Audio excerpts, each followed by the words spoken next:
Classique.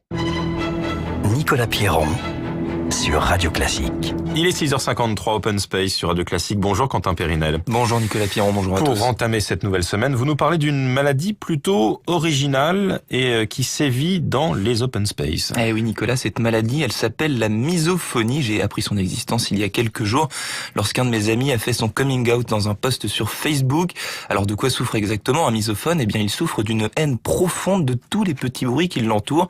Le moindre mâchonnement de chewing-gum, un reniflement, un léger bruit de pas, un crissement de pneus dans la rue, tous ces petits bruits que certains d'entre nous n'entendent même pas. Eh bien pour le misophone, c'est insupportable. À l'origine, cette haine des sons est valable surtout pour les bruits de table et de cuisine, nous apprend le New York Times, mais force est de constater qu'on trouve aussi des misophones dans d'autres milieux. Et donc notamment dans les Open Space. Eh ben oui Nicolas, même surtout en open space où il y a bien plus de bruit qu'à table.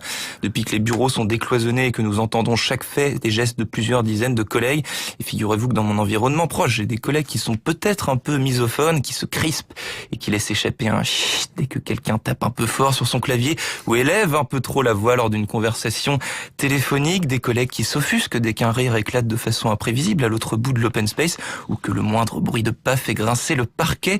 Est-ce que ça vous parle à vous Nicolas, ce genre de comportement ? Oui, et on les considère comme des grincheux. Quelles sont les solutions pour ces personnes atteintes de misophonie, Quentin ? Eh bien, au bureau, la solution, c'est de porter un casque pour se tenir à l'écart de tous ces bruits insupportables et d'écouter de la musique qui va vous garder la tête et l'esprit bien au calme.